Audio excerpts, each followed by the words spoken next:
Thank you, Carolyn. And thank you, everyone, for being present to hear more about how FDA is focusing on innovations and continuously looking for opportunities to improve and streamline processes as we prioritize the modernization of our operations. So regarding the future of inspections, I will be further discussing the use of the remote regulatory assessment known as an RRA. And I believe everyone should be familiar with this at this point. You heard about it yesterday and earlier today. So this segment of the session will focus on RRAs for post-marketing safety programs. And the post-marketing safety programs I'm going to reference are the PADE compliance program. And for those who are not familiar with PADE, that stands for Post-Marketing Adverse Drug Experience. And REMS stands for Risk Evaluation and Mitigation Strategies.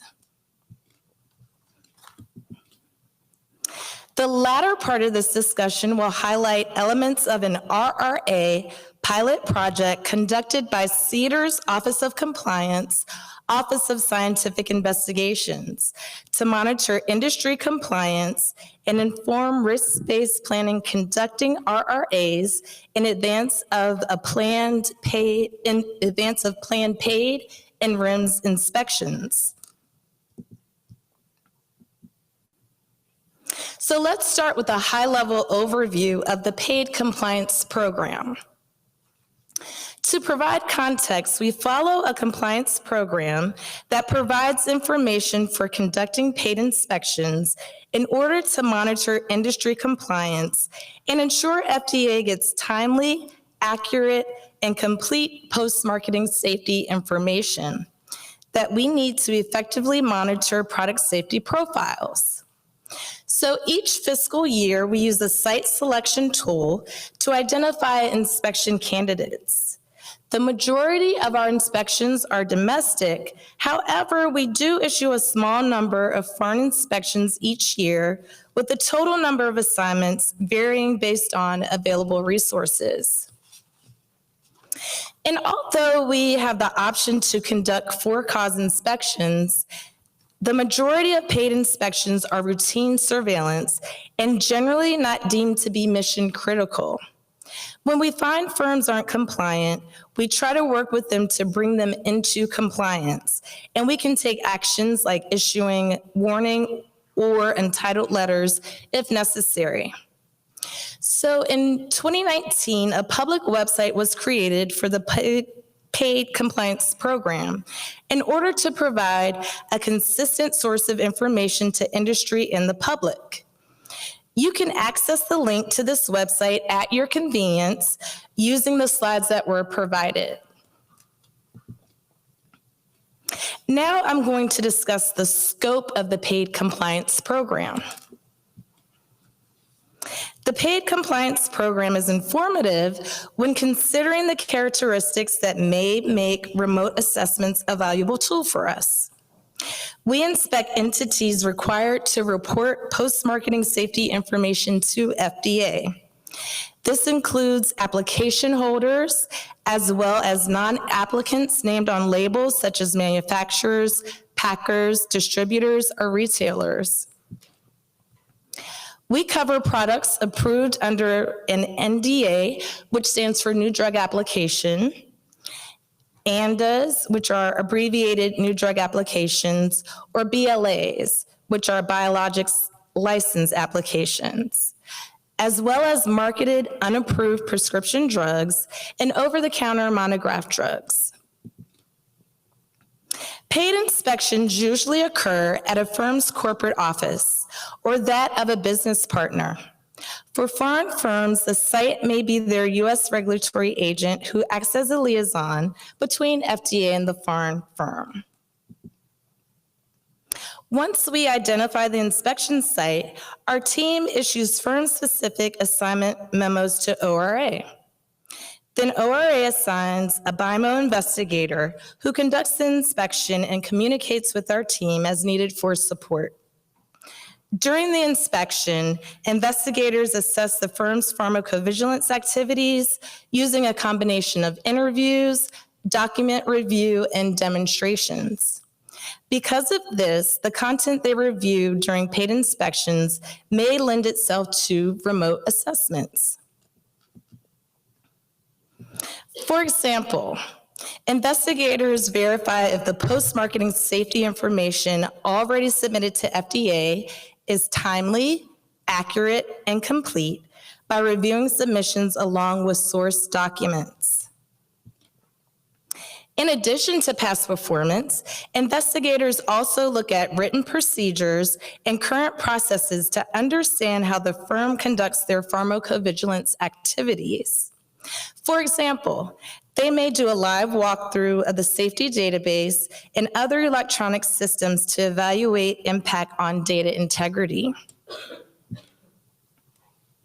Overall, the type of information evaluated in a paid inspection is largely focused on a review of documents as well as the evaluation of processes, procedures, technology, and systems in place to understand how the firm has performed in the past and how it may perform in the future. Now I'm going to discuss the REMS compliance program. FDA conducts inspections to evaluate compliance with REMS. And again, REMS stands for Risk Evaluation and Mitigation Strategies. So we do this to ensure the drug's health benefits outweigh the risk for patients. And note, not all drugs approved by FDA require a REMS, and all REMS are unique.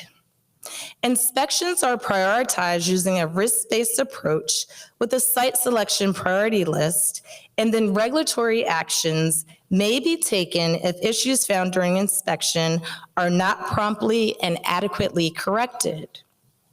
Some examples of REMS inspection classifications are no action indicated or voluntary action indicated.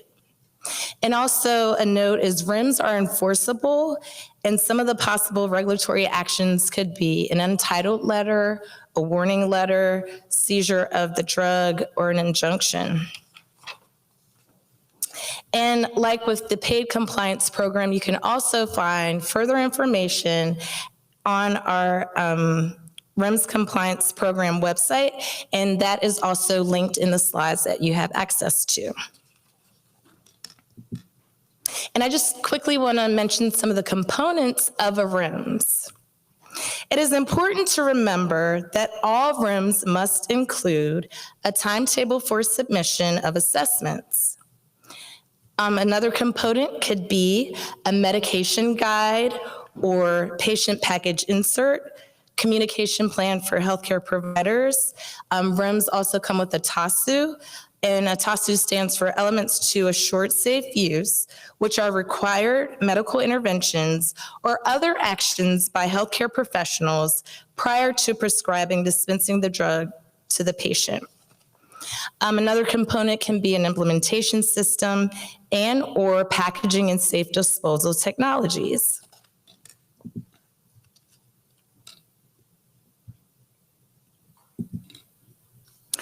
Next, I'm going to discuss why PADE and REMS are amenable to RRAs.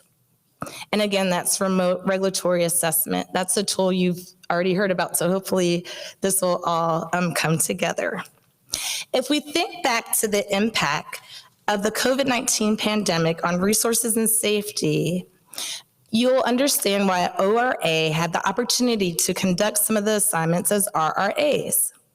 Multiple factors impacted this decision, including whether or not the inspection was mission critical, if there were travel restrictions in place, and the firm's willingness and ability to participate in the RRA. Also, as you may recall, when COVID-19 was declared a public health emergency in 2020, FDA postponed most foreign and domestic routine surveillance inspections.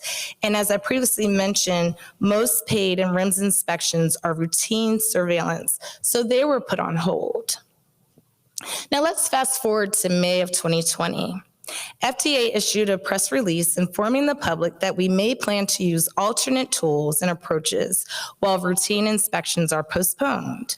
RRAs are an example of an alternate tool that we used. So eventually, FDA resumed conducting prioritized domestic on-site inspections using a risk assessment system. And we started seeing a mix of both RRAs and on-site inspections for both programs.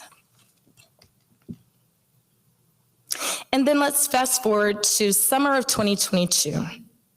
FDA issued a draft guidance for industry that described expanding the use of RRAs beyond the COVID-19 pandemic. It also highlighted the value in the use of remote assessments and opportunity to incorporate them as an additional tool to meet our regulatory mission independent of inspections. The RRA draft guidance describes possible benefits for using RRAs. At a high level, the hope is that it gives us another tool for oversight and allows us to remotely evaluate compliance to advance our public health mission.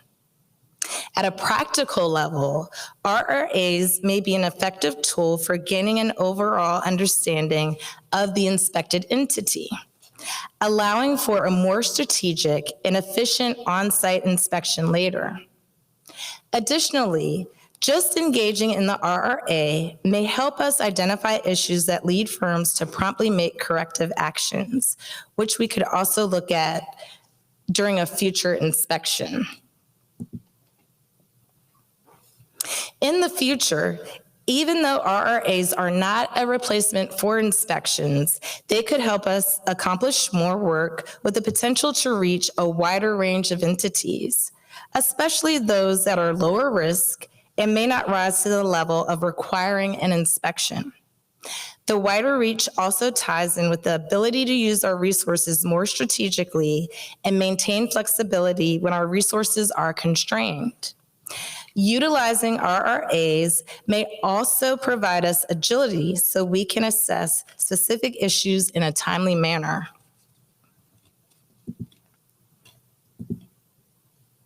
So after hearing that discussion, I'm hoping you have at least a basic or better understanding of the PADE compliance program and the REMS compliance program and how RRAs can be used as a tool. As I had mentioned, we are determined to be innovative and forward-thinking. So we launched a pilot project to further assess the value of RRAs, and now I invite my colleague, Captain Peter Dyack, to further discuss RRAs, the pilot project, and future considerations.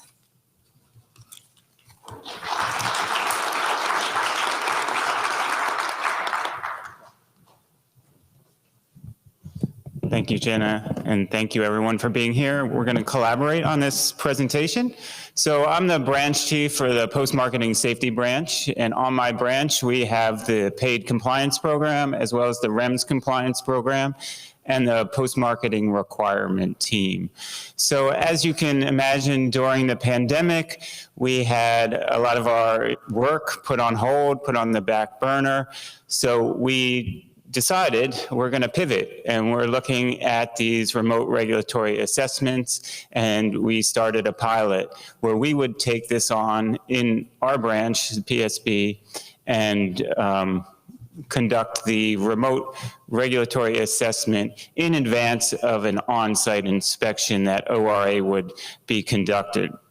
Over the next several slides, I'll go more over RRAs. I know you've heard a lot about these RRAs already, but these slides will go much more in depth on what we did, what an RRA is, and how it differs from an on-site inspection, and where we see the future of RRAs going.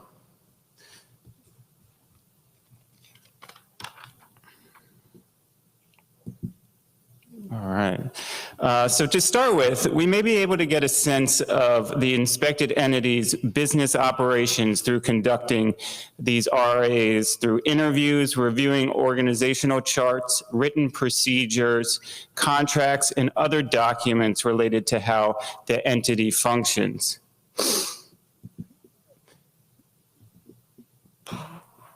Next, based on document review, we may be able to verify data that is provided in a regulatory submission. For example, we can compare line listings to summary tables and source documents to submissions.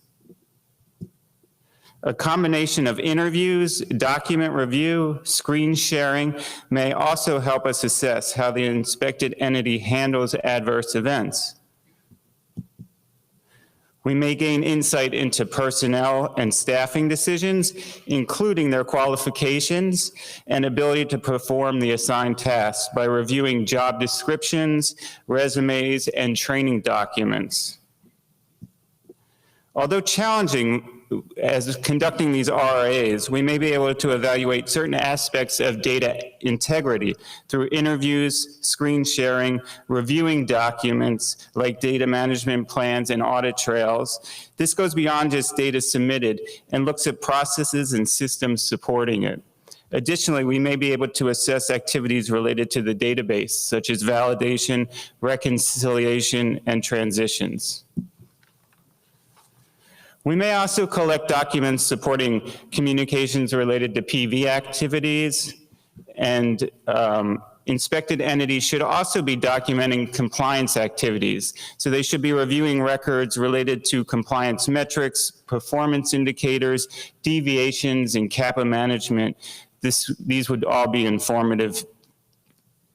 And finally, conducting interviews and requesting demonstrations of how their electronic systems actually function can provide insight into how information is managed, how various systems communicate, how records are retained, and other practical uses of this technology. Other content and situations may also be good candidates for remote assessments, but we have to evaluate that on a case-by-case basis to determine if it's an acceptable alternative to an inspection.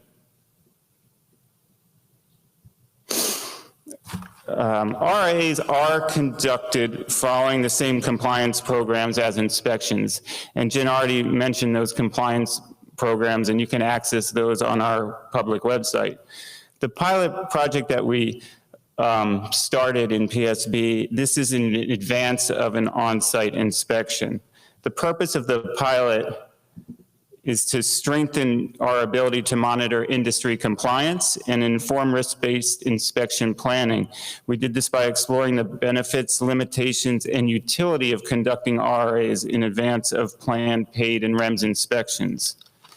We've heard feedback from our ORA colleagues that these programs can be very document heavy. And in fact, the first few days of inspections are spent requesting and waiting for firms to provide documents and records. As part of the pilot, we wanted to see if obtaining and evaluating these documents through an RRA would help focus and streamline that on-site inspection that would happen after our RRA. Throughout the process, we plan to collect metrics and feedback to help in evaluating the pilot. Specifically, we're interested in how long the RRA takes to conduct and if it's better able to focus and save time during the on-site inspection. We also want to see if we're able to identify areas of concerns and if in the future this information would help us in using our inspection resources more strategically. As part of the pilot, we also plan to send voluntary surveys to the reviewer, the ORA investigator, and the firm to collect feedback on their experience. Based on these results, we'll determine how we can best use RRAs moving forward.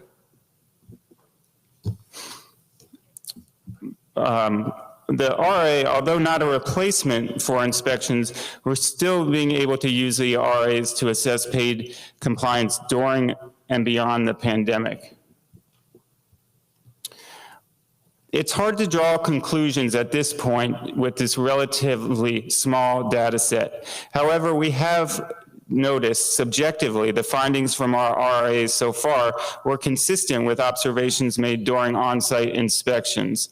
The RRAs identified issues related to past performance, like failing to submit required reports to FDA, submitting late or incomplete safety information to FDA, failing to identify and process adverse events, and failing to maintain records. The RRAs also identified issues related to firm process and impact of future performances, like having inadequate written procedures, having gaps in safety agreement with business partners, not using validated computer systems, and having employees that weren't adequately trained. The depth of what was covered in the RRAs varied, but regardless, they were helpful in us understanding the firm's pharmacovigilance processes and potential compliance issues, as well as giving us information that can be used in future risk assessments and inspections.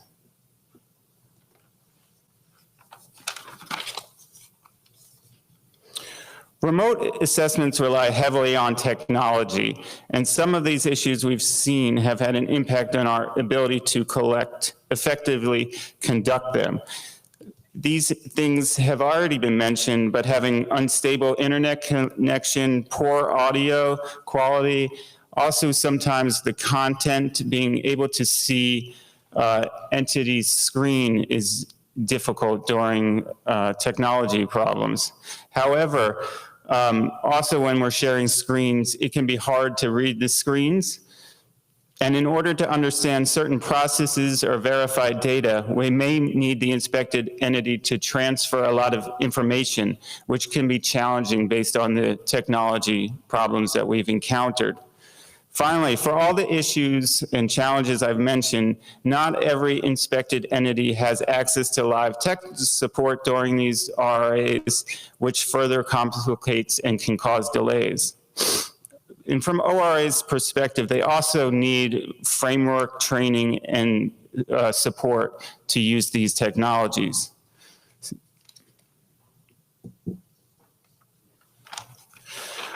However, we have been gaining more experience from conducting these RAs and remote assessments. So hopefully, some of the challenges with technology, conduct, and documents may get addressed as we explore the additional ways and as this program evolves. A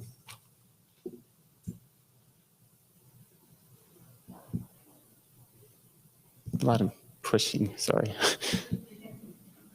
All right, so the RRA, despite the current challenges that we have, remote assessments still provide additional tools for a subset of inspections that help us assess compliance. It could also be an effective tool for gaining an overall understanding of the inspected entity, allowing for a more efficient on-site inspection.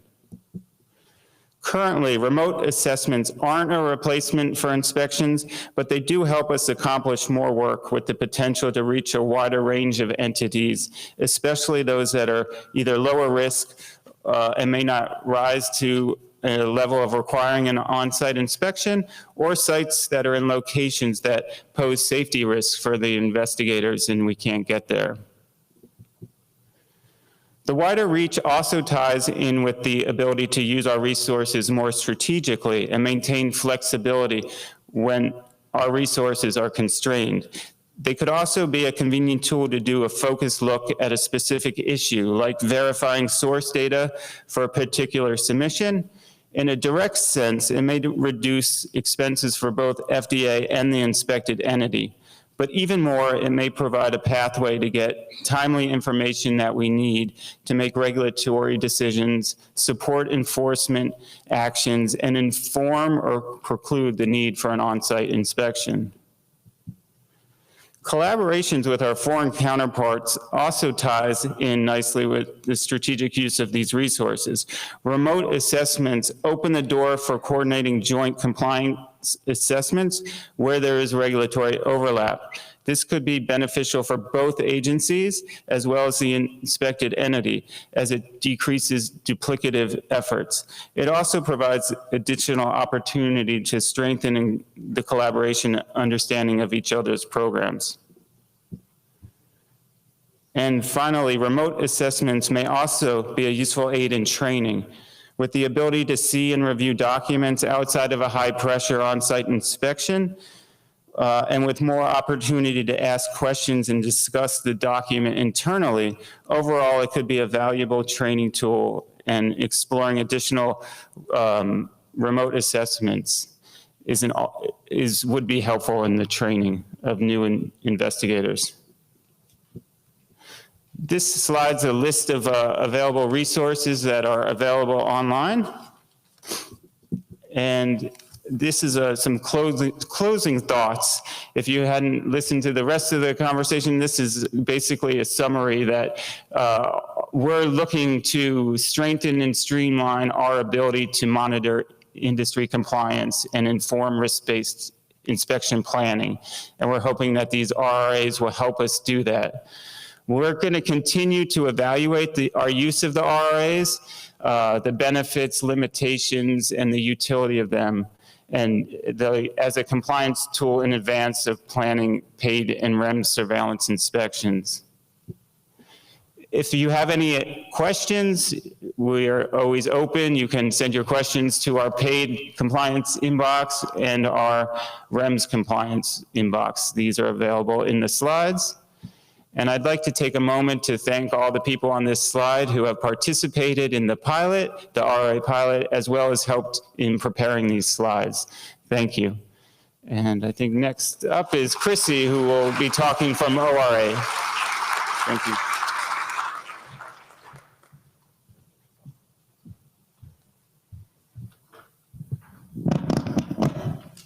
Did that wake people up? All right.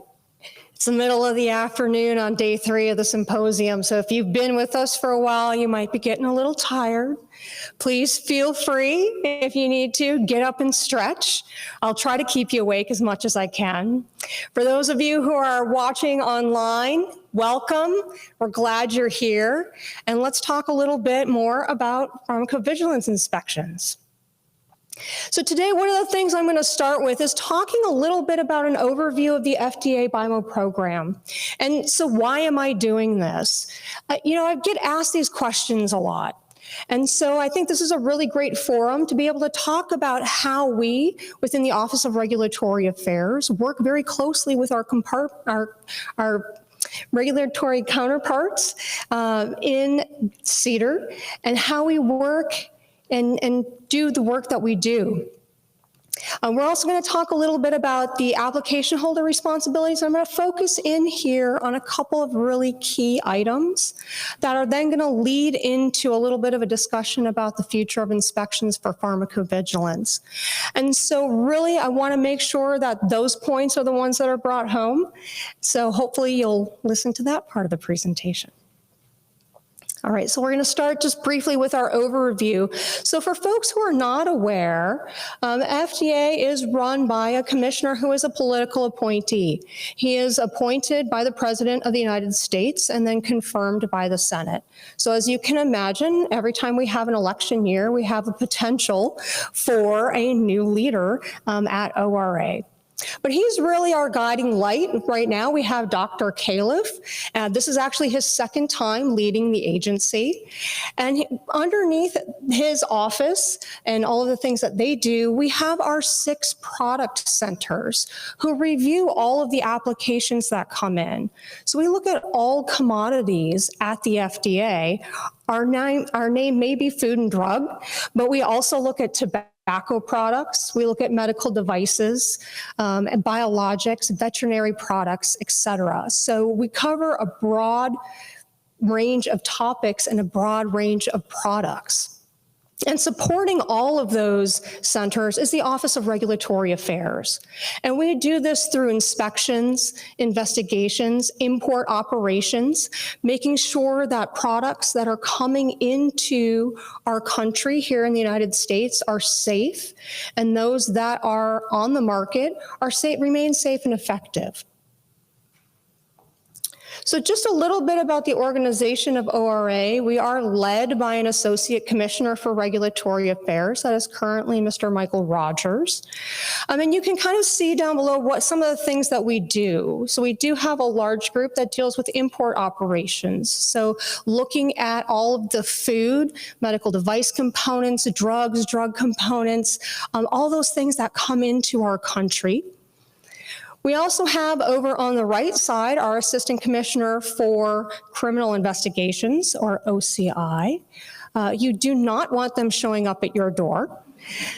Those are the folks who are going to show up with an inspection warrant. They're going to come with a warrant from a judge and a gun. So I don't want them showing up at my door, but I will tell you when I'm in a meeting and OCI is in the building, I feel safe. Because they are law enforcement, they're always carrying guns, and so I pick them out and I'm like, okay, if something happens, I'm standing behind him. We also have a large animal and human food inspectorate as well, and then we have our medical products and tobacco operations. So our investigators within the Office of Regulatory Affairs are really organized by commodity. So we have folks who do just animal food and human food inspections. But then under the medical products, we have a group that deals just with manufacturing inspections for drug products, for APIs. So that would be our OPQO, our Office of Pharmaceutical Quality Operations. For example, we also have our Office of Medical Device and Radiological Health Operations that would do inspections of manufacturing facilities for medical device products. OBPO, our Office of Biological Product Operations. So they're going to do inspections of, for example, vaccine facilities or blood banks or plasma centers. And then we have BIMO. So we cover everything we've talked about over the last 3 days here. On the pre-market side, we look at clinical trials, right? So we have our clinical investigators, sponsors, institutional review boards, as well as our non-clinical or GLP inspections. But then we also look at post-market as well. So our PADE or pharmacovigilance, as well as REMS requirements inspections. So we have, I think, a unique look in the BIMO program where we get to kind of see everything that's coming in when it's new, right? But then we also still look at things when they're already on the market, and we're looking to make sure that they're still safe and effective. So we get to really look at the whole span of a product's life cycle, and that's really kind of fun and exciting. But in the BIMO program, we do have objectives, and you've heard these a little bit throughout the different talks that have happened over the last couple of days. And really, you know, our main core here is to protect the right, safety, and welfare of our human and animal research participants. That's really what we're interested in. We want to make sure folks who are participating are being protected. So looking at these objectives here, it might not be immediately clear that PADE would fall under these objectives. But when we look at our second bullet and we want to ensure the quality, reliability, and integrity of data that's collected, we're not just talking about research data or clinical trial data. We're also talking about pharmacovigilance data. We want to make sure that the information that the agency is receiving is information that we can rely upon to make decisions. Do we need to recall a product? Do we need to put an alert out about something that might be concerning? Do we need to perhaps reach back out to a sponsor company and say, hey, you know, we're seeing this issue in the data. Can you provide us some more information? So we want to make sure that all the data we have coming in, regardless if it's pre-market or post-market, has quality, it's reliable, and we can act upon that data. And so that's kind of where we come in. So the Office of Bioresearch Monitoring Operations is responsible for these inspections. My investigators are spread across the United States. We try to keep folks local to where work is, because trying to travel across the United States can take a long time. You think about it, if I go from the top northwest corner of the United States and I want to go down to Florida, in the southeast corner, I can probably get from here to London faster. Right? So the United States, we have a lot of geography to cover. And so we have about 100 investigators in my program. They are spread throughout the United States.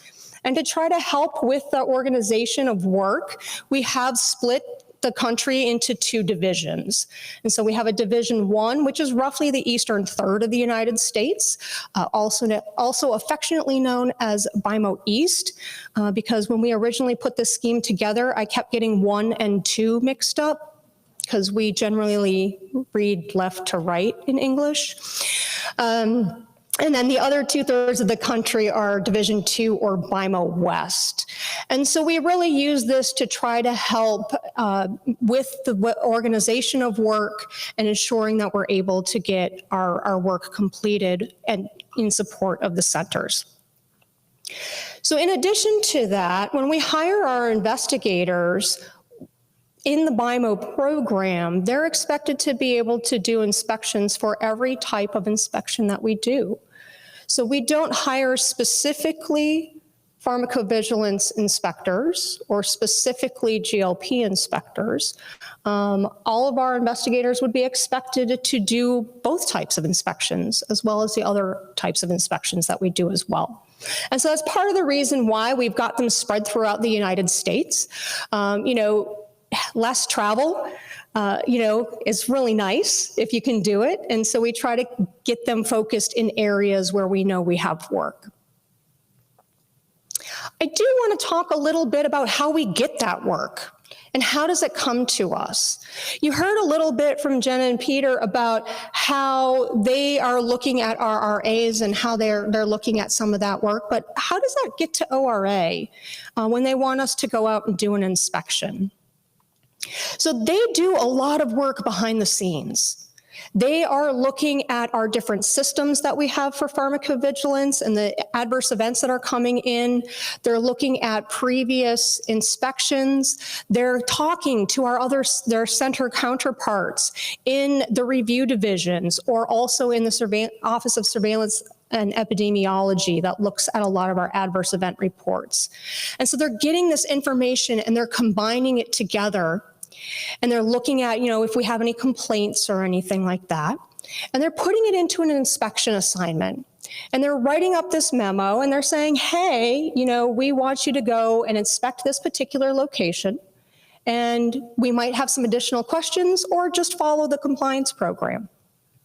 And so that inspection assignment comes to us in ORA. I have a group of folks who take those, they review them, make sure they're complete. They have all the information we need to be able to conduct the inspection. And then they triage it out based on location. So based on where that firm is that we want to be inspected, it either goes to Division 1, East, Division 2, West, or to our foreign cadre, if it happens to be international. And as was mentioned, we do actually do international pharmacovigilance inspections as well. Once that's been triaged out to the division, it eventually makes its way down to an investigator is assigned. They go out, complete the inspection. Once they come back from that pharmacovigilance inspection, they're going to write their EIR, so their establishment inspection report. And then they're going to take that report and they're going to send it back to CEDAR. And the folks in CEDAR and the PADE group are going to take a look at that for compliance. So we have a little bit of a separation of duties here where we're conducting the inspections and then they're reviewing and assessing for compliance. So they're taking everything we've written in that EIR along with any exhibits we've collected, and they're looking at that information. They're looking at other information with the other groups that they work with in the center to come and make a final determination as to what the compliance outcome of that particular inspection will be. And then they will send you the regulatory correspondence and make the final classification for that inspection. So we get a lot of questions about, well, where should I send information? Who should I contact after my inspection? Well, we do ask, in trying to be very green, that you please send us your response electronically. So if you did receive inspectional observations on a Form FDA 483, we will ask that you send that to the division correspondence mailbox based on where that inspected firm was located, and we will ensure it gets to the appropriate contact within the center as well as filed within our ORA files as well. Please keep in mind that if you do receive a Form 483, that's not a final agency determination as to the compliance status of your facility, of your site, of your firm, okay? So as I mentioned on the previous slide, it does still need to go through a compliance review with the center and with those folks. Okay, so they will take a look at that and then they'll send you out the correspondence. If you have questions about the inspection itself, you can feel free to contact our management. Again, based on location, their email information is on the slides here. If you have a question about the regulatory correspondence or about the compliance status or the final classification of your inspection, you can contact the POC that's located on the letter that you received from the center. So how do we recruit and train our investigators? And so this is my shameless plug. We're always hiring. And this QR code, if you're more interested in finding out about what it means to be an ORA investigator, you can go to this QR code here and read all about it. And, you know, apply if you're interested. So we hire folks from all different kinds of backgrounds, not just from a clinical background, but we look for folks who also might have pharmacovigilance experience. They might have GLP experience. We have doctors who are investigators, pharmacists, pharmacologists, nurses. It really spans the gamut. We love having a diverse group of folks because that really encourages a lot of different thinking, right? Folks bring in very different ways of thinking about things based on their background.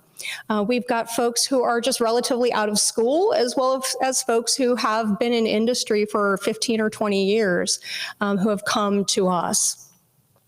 I like to ask my staff, you know, why are you here? Why are you doing this, right? Because we work for the government.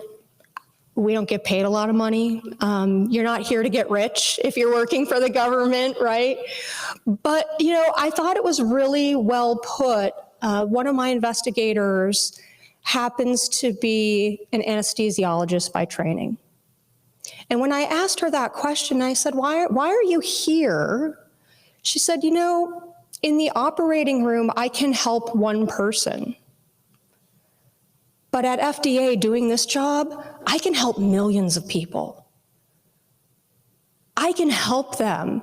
I can ensure that the products we're getting out to them are safe and effective. And to me, that's just like mind blown, right? I'm here to help people. That's why I do what I do. And I'm very passionate about what I do. And you should be too. When we bring our new folks in, they go through basic training. Every ORA investigator goes through the exact same basic training where we teach them about the law, we teach them about personal safety, and how to conduct an inspection, gather evidence, write reports, etc. After that, they go to more advanced training, and that'll be specific for their commodity area that they've been hired into. So for BIMO, we start them with our clinical course, where we talk about clinical investigator inspections, institutional review board inspections, sponsor inspections, because that's really the bread and butter of what we do. And so that's what they start with, and then they'll move on to bioequivalence training, PADE and REMS training, GLP training, etc. But really, a lot of the information that we're providing them and that we're training them on is available to you as well. So I highly recommend, if you're not familiar with it already, to become familiar with the IOM, the Investigations Operations Manual. It is publicly available online on FDA's website. It is updated twice a year. And it's really kind of the general overview of everything that we do and how we do it. So how would you expect us to issue a 482 or a 483? How would you expect us to show up to your site? Really here, folks focus on Chapter 5 is for inspections. If you do nothing else, you can read the rest of it. If you can't fall asleep at night, it'll probably help. In Chapter 5 as well, there is a subchapter 5.14 that is specific to BIMO, so take a look at that as well. And as was mentioned earlier by my colleagues here from Cedar, we do have compliance programs. There is a compliance program specific to PADE, so take a look at that as well. So PADE or pharmacovigilance, depending on where you're located and what your lingo is.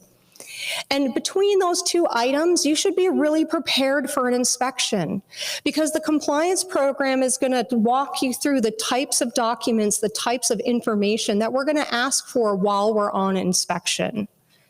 Now, when we show up at the door, don't just have like a big box with everything that's in the compliance program, you know, that you put in the conference room and say, have at it. Just because it's in the compliance program, we may not necessarily ask for everything that's in there during the course of an inspection. We may ask for other things. The point is that we want you to be prepared with the types of information, and it should be readily accessible. You should know where it is and how to get to it quickly. Okay.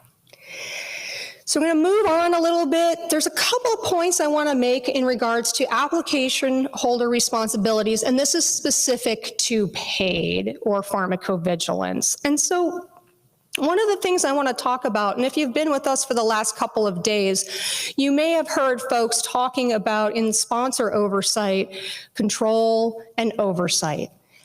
And it doesn't change when you get to pharmacovigilance. You need to ensure that you have control and oversight of that data that you're reviewing, because remember, as an application holder, you're ultimately responsible for ensuring that that information is being sent to the agency in a timely manner. Application holders are required to have specific written procedures for how are you going to determine what adverse events are even out there. So what is your surveillance plan? How are you going to go about doing that? When you do find them, how are you going to receive them? How do you take them in to your office, to your program? How are you evaluating them? How do you even make that determination if it needs to be submitted to the agency or not? And if it does, how are you reporting that to FDA? And this is all very important because we have so much electronic data now that we really want to make sure that if we haven't looked back and maybe updated our processes in a while, maybe we've had some new updates to our software, we're going back and taking a look at those procedures and those processes, making sure they're current and up to date. But also making sure that we can have access, and that you have access. So remember, as an application holder, you're responsible for the information that's coming in. You should have access to what your subcontractors are providing you or submitting to you. And as FDA investigators, we should have access as well to those systems. Because also, some folks may be aware, some may not be aware, but in the Food and Drug Omnibus Reform Act of 2022, which was in December of that year, there was a change made to regulations or to the law that says that FDA must be provided access to electronic systems. So it's really important you're keeping your data electronically, that we're able to access those systems. Now, I don't want anything other than read-only access. I only want it for the time that we're doing that particular inspection. Okay? But that can also save you some time. You know, we used to traditionally always do kind of the shoulder surfing, where you had to have somebody who was there the whole time clicking through for us. We'd tell you what we wanted to look at, where we wanted you to look. Yeah, we're finally moving into the digital age now. We're going to start looking at those systems. So we want to make sure that, you know, we can have access to those systems as well. And and Congress thought that that was important enough that they actually wrote that into the law. And so that includes not only preclinical or clinical data, but includes post-market data as well and post-market activities. And so just making sure as an application holder that we have access to your systems, but your subcontractors are aware as well that if we come in to do an inspection at their location, that we would need access to their systems as well. I'm not talking about every system under the sun, right? I don't care about your financials. That's not what I'm here for. But just those systems where you keep that pharmacovigilance information. And, you know, and it's really important, right? We have all this information that's coming into FDA now, and it comes in so many different ways. And the majority of this really is electronic data, right? So we have patients and consumers who might be reporting adverse events voluntarily through our MedWatch program, or they might be voluntarily reporting that to the manufacturer. Hey, you know, I had this issue, I have this concern. Once that gets to that manufacturer, you know, really there's that mandatory reporting requirement to have to review that and then submit it to the FDA. And all that information ends up in our database. And the more we can do this electronically, the faster it happens and the better chance we have of making sure we're capturing things, right? We can review them fairly easily. We also want to make a point here that audit trails, please ensure audit trails are turned on. If you're an application holder and you've never looked at an audit trail, please do so. It really benefits you to look at the audit trails as well. Make sure they're in a human readable format. Because we've gotten audit trails when we've asked to look at them to see how things have been changed that really have made no sense. And it becomes harder to reconstruct what actually is occurring. So again, I did mention safety reports. They do need to be in an electronic format per the regulation. There's a link here to that.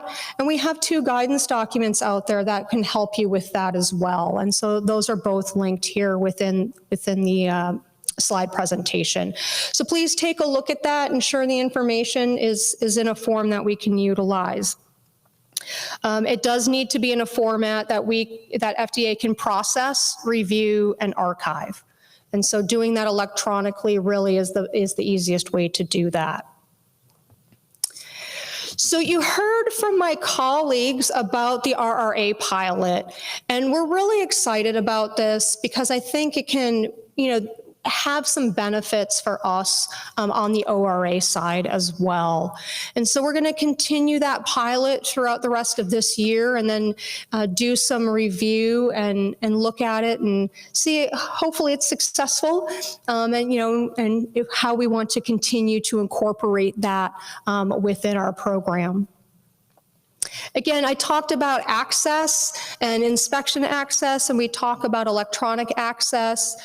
We do utilize box.com for a lot of our electronic document requests. We have done some on Teams as well.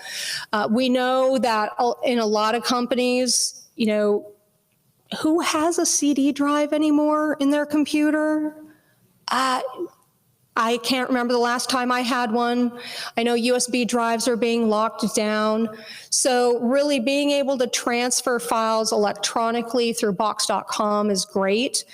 One point I do want to mention though, if you're sending us a response to a 43 or you're sending us some documents, please hopefully send them as a PDF.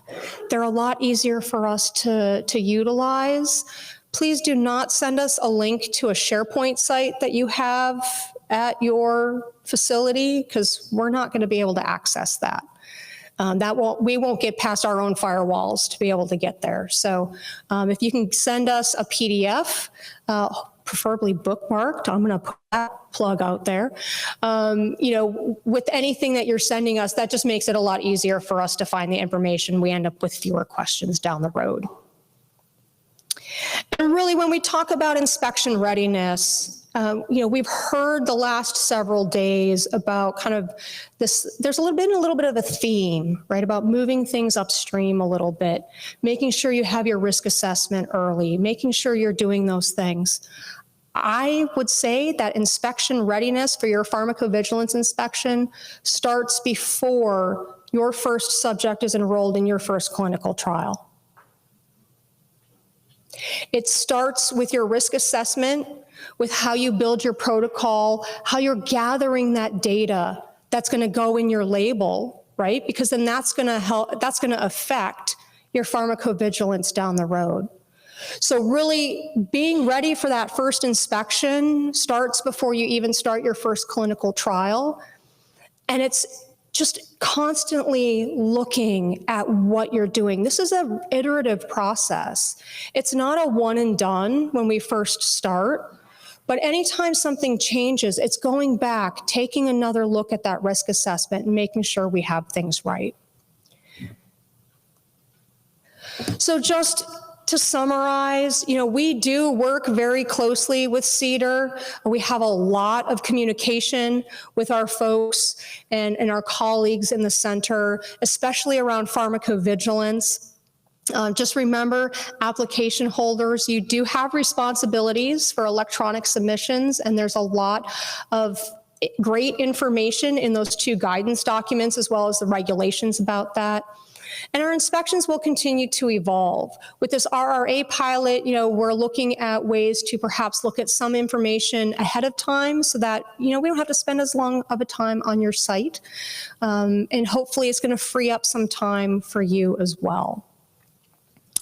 So thank you very much. I will take any questions during the panel, and I'm going to turn it back over to Carolyn.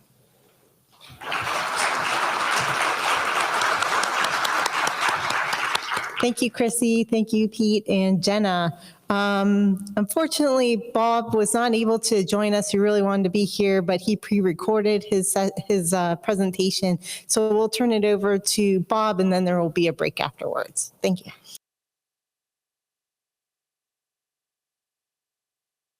Hello, my name is Bob Ball. I'm the Deputy Director of the Office of Surveillance and Epidemiology in CDER at FDA.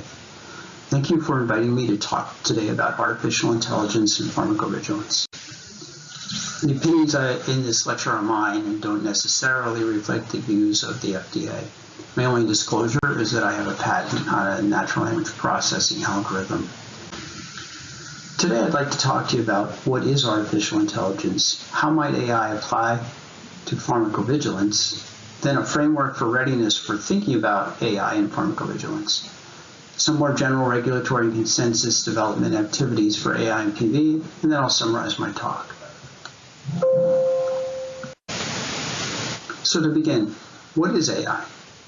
Artificial intelligence has been broadly defined as the science and engineering of making intelligent machines. Many technologies have been placed under the AI umbrella.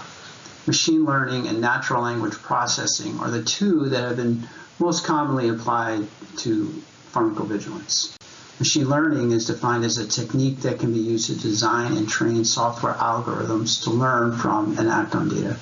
And NLP is the application of computational techniques to the analysis and synthesis of natural language and speech.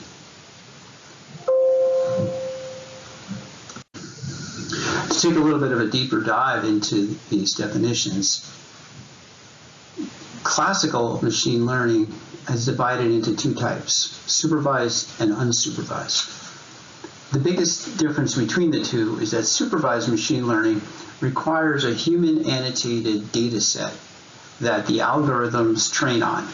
Unsupervised algorithms generally just look to cluster data in interesting ways and based on statistical principles. Deep learning is a type of machine learning that is based on a technique called convolutional neural networks. And this approach has revolutionized much of artificial intelligence work and is the basis for the large language models, which I'll talk to in a minute. Key, though, for convolutional neural networks and deep learning is to have large data sets. And this, of course, can be a challenge, especially in a specialized field like pharmacovigilance. On the bottom right of the screen is a Venn diagram that shows how some of these technologies can fit together. You'll see there's the broader blue, which is artificial intelligence in general. ML is machine learning. NLP is natural language processing. Deep learning is a type of ML. And where all of them intersect is where large language models happen. So what are some key concepts about large language models? So first, large language models are designed to predict the next word in a sentence. They do that by training a large convolutional neural network from a massive amount of data. This has largely been taken from the internet, but any text sources could be used. And it's very computationally intensive to do this. Sometimes these algorithms are then fine-tuned.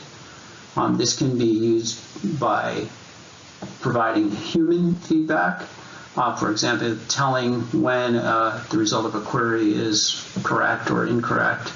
Or it can also be used by providing a specialty data set, such as electronic healthcare data or pharmacovigilance data, to make the large language model work better on those data types. The key for interfacing with large language models is prompt engineering. It matters how you ask the questions. So subject matter experts, such as all of you in pharmacovigilance, and AI scientists can work together to design and refine prompts to get the best answers from these models. There's been an explosion of large language models, and this presents many opportunities and challenges. What this graphic illustrates is on the far left, beginning around 2009, large language models began to be introduced. And all the way through that S-shaped black line to the right, newer large language models and bigger large language models have been made available, including GPT-4, BARD, which we've heard about a lot in the past year. And a very important one for our work is the Llama model. Llama is a model that was released to the public domain by Meta, the parent of Facebook. And it's important because it's a relatively small model and can fit on single servers and can be used to process internal data without the massive computational infrastructure that's required. So there's a lot to be learned about these models and a lot of changes that are likely to be coming in the next few years. So exactly how they're going to be impacting pharmacovigilance is yet to be determined. So now shift gears a little bit to pharmacovigilance. Most of the focus in pharmacovigilance with AI has been on individual case safety reports. And why focus on them? Well, they have a long proven track record of identifying new safety issues. They'll likely remain important for the foreseeable future. There's an increasing number and variety of data sources that need to be processed. For regulators, there's a growing volume of ICSRs that need to be analyzed. You can see on the right, that's a graph showing the number of reports over the past 10 years for the FDA Adverse Event Reporting System. And now we're receiving over 2 million reports. And we need some automation to help assist with the processing that. Also, submission of ICSRs is a global requirement. So harmonizing around the approach of applying AI is an important goal. ICSR processing has been happening for at least a couple of years, primarily by the pharmaceutical industry. This slide is taken from an article by Schmidger et al. Describing the ICSR process, which includes intake, evaluation, follow-up, and distribution.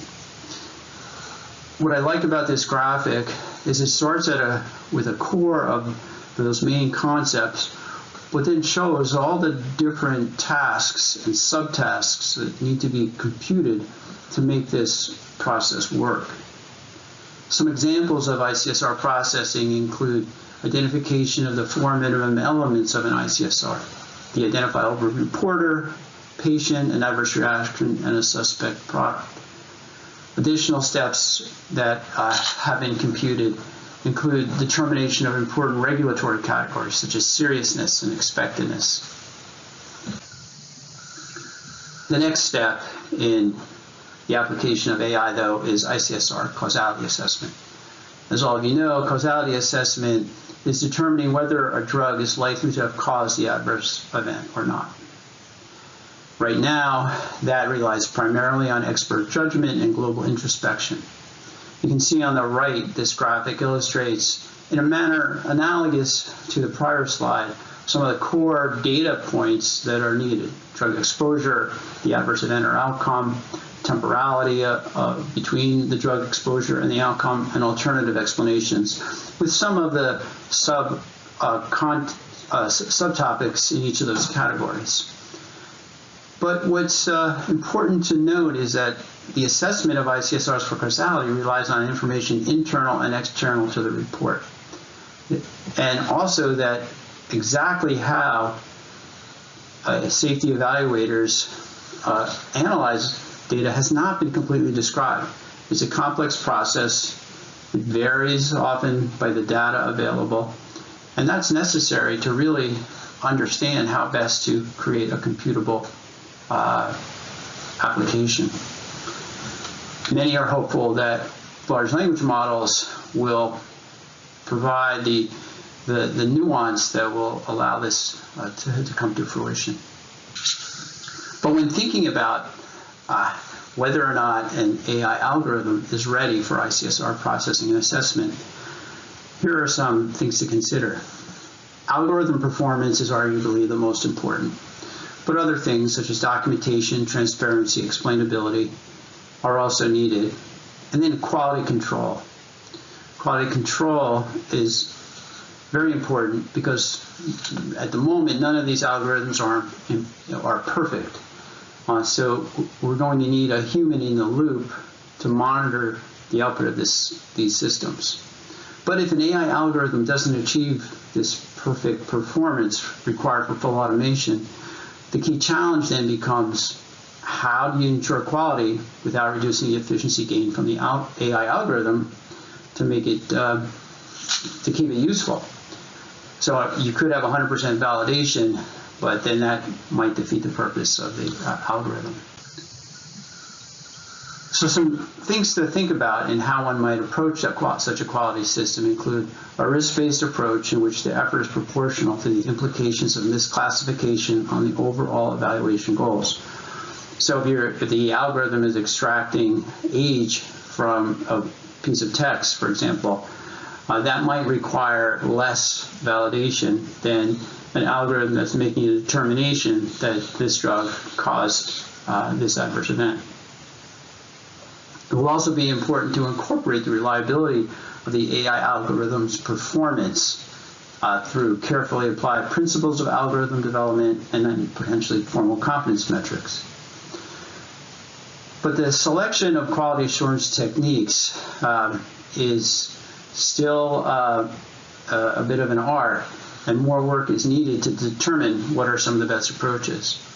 Some techniques include things like sampling or simultaneous independent algorithm application, or incorporating the AI algorithm into a human-led evaluation process that includes other means of quality assurance. So I'm going to shift gears now to some more general regulatory and consensus development activities for AI and PV. You're probably aware that FDA released a discussion paper last year on AI and drug development, including pharmacovigilance.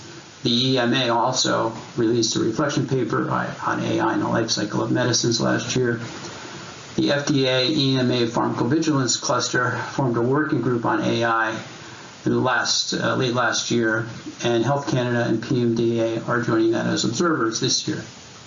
There's been a CIOMS 14 working group for AI and PV ongoing for the last 2 years, and that working group is trying to develop consensus approaches to how AI might be applied to PV. There's also a pharmaceutical inspection cooperation scheme working group or expert circle focused on how to do inspections for emerging technologies like AI and ML that is forming.